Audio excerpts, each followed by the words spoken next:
कोणत्याही प्रकारे कोणत्याही परिस्थितीत अनुसूचित जातीमध्ये पोट जातीमध्ये संघर्ष वाद विभागणी होता कामा नये या दृष्टीनं या बैठकीत महत्त्वाची चर्चा होणार आहे। या बैठकीला रिपब्लिकन आंबेडकरी चळवळीचे सर्व नेते कार्यकर्ते, चर्मकार समाजाच्या विविध संघटना, ओलार समाजाच्या संघटना, वाल्मिकी मेहतर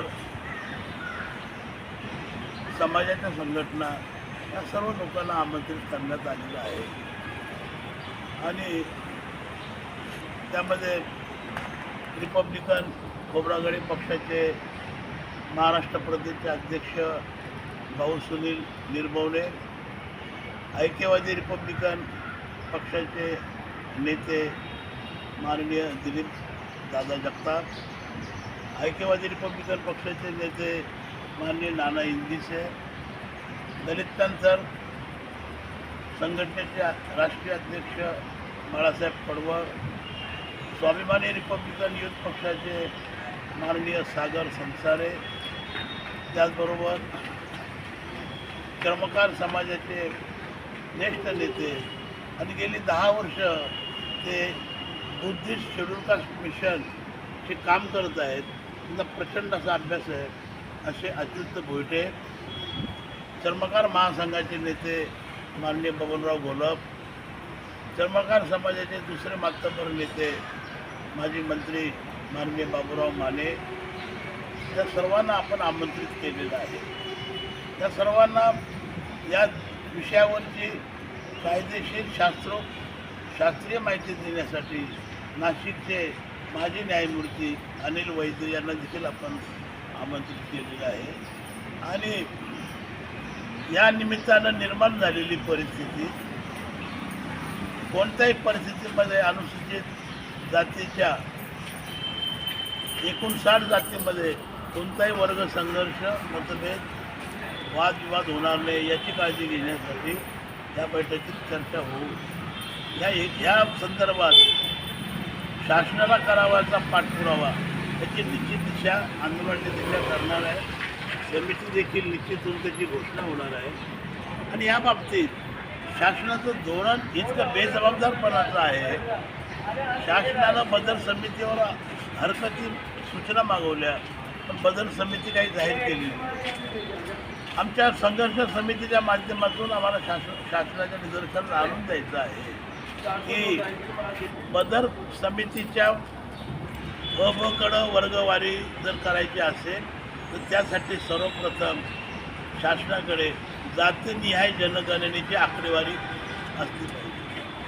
सत्य आकडेवारीशिवाय वर्गवारी करणं अशक्य आहे आणि म्हणून जातीनिहाय वर्गवारी होणं अत्यंत आवश्यक आहे।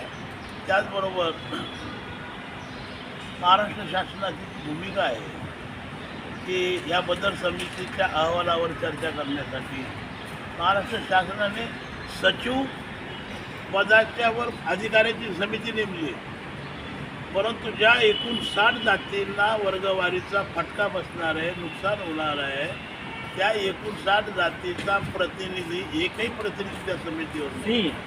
त्या समितीमध्ये कोणताही समाजशास्त्र, भौगोलिक रचना, महाराष्ट्राचा इतिहास, महाराष्ट्राची परंपरा याचं ज्ञान नसलेली लोक त्या समितीमध्ये आहे। आणि म्हणून आमची मागणी अशी शासनाला की त्वरित बदल कमिटीच्या अंमलबजावणीच्या संदर्भात एक सर्वव्यापी 59 जातीच्या समूहाचे प्रतिनिधित्व असणारी समिती निर्माण करावी अशी आमची मागणी राहणार आहे।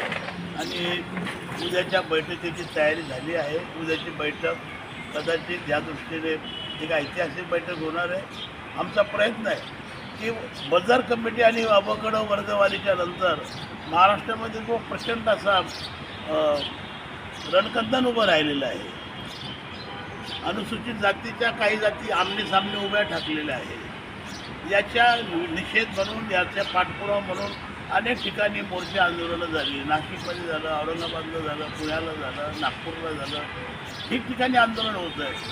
उद्याच्या बैठकीच्या निमित्तानं माध्यमातून आम्ही असा प्रयत्न करणार आहोत की एका राज्यव्यापी आंदोलनाची घोषणा करता येईल काय, राज्यव्यापी समिती, वर्गीकरण विरोधी संघर्ष समितीची राज्यव्यापी समितीची स्थापना करणार येणार काय, याची घोषणा उद्याच्या बैठकीमध्ये होणार आहे. आपल्या माध्यमातून या बाबतीत तमाम आरक्षणवादी 59 जातीच्या सर्व प्रतिनिधींना, कार्यकर्त्यांना मी विनंती करत आहे की आपण ह्या बैठकीला मोठ्या संख्येनं उपस्थित राहावं, या आंदोलनाला, ह्या चळवळीला वैचारिक दिशा द्यावी, आपली बळ द्यावं अशी विनंती करतो. जय भीम, जय महाराष्ट्र. धन्यवाद साहेब, तुम्ही माझ्याशी बोलल्याबद्दल. हे होते तानसेनभाई ननावरे. मी पत्रकार भांडू पवार, मुंबई.